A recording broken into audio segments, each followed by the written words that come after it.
It's finally the season for World Cup, and I believe many of us are really excited to see all our favourite players in action.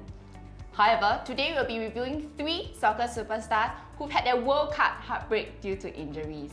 And for that, we've invited the perfect person to shed some light on these injuries. Hi, Dr. Kannan. Yeah, hi Marie. Would you like to introduce yourself? Okay, I'm Dr. Kannan. I'm an orthopaedic specialist and I specialize in lower limb injuries pertaining to the knee, ankle and foot. And I'm a huge Liverpool fan. So I'm here to share some experience on what these injuries are and how they can be prevented. So you're a Liverpool fan, right? I heard you were there when Liverpool played Man City.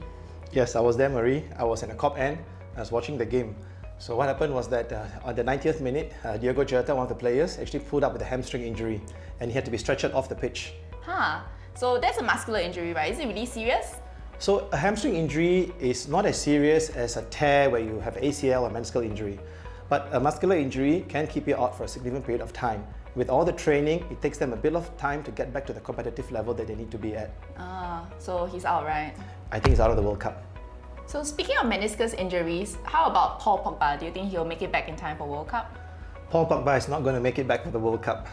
He has suffered a serious meniscus injury which required surgery. So how common are these meniscal injuries? Okay, meniscus injuries are very common among footballers. It's because it's a shock absorber of the knee, and when you subject yourself to a lot of running, landing, twisting, motion during a game, you can injure this structure. Does it necessarily need to require surgery? So that's a very good question. Meniscus injuries can be 2 forms, stable injuries and unstable injuries. So as you can see, this is the meniscus. This serves as a shock absorber in the knee. When you have a stable tear or a bruise of the meniscus, this can be treated non-surgically.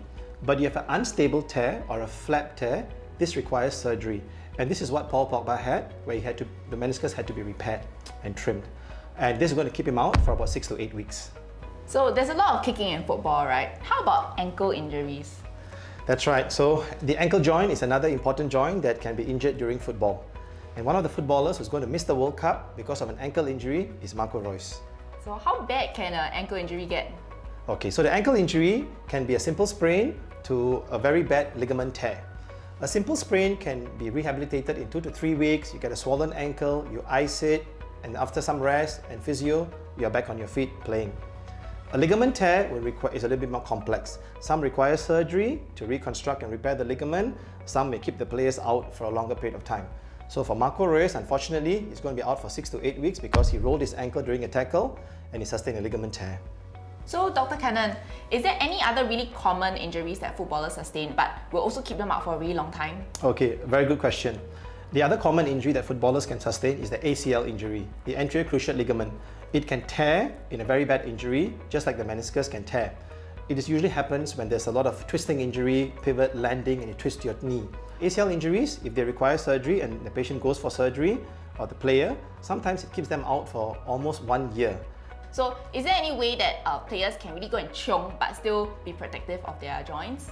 Yes. So the professional players, they always are very careful, mindful of injuries. So they have a good team taking care of them.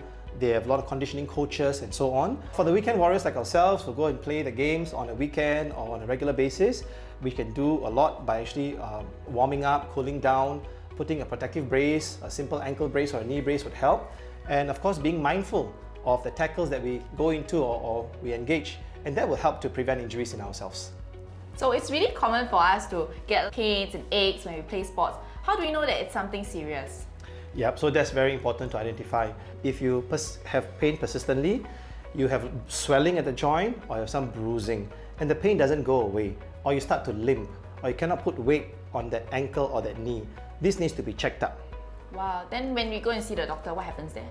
Right, so when you go and see a specialist, they'll get a history, they'll make an assessment, do an examination. Some of it may be quite obvious, like a bruise in a certain location, and you can kind of pinpoint a diagnosis.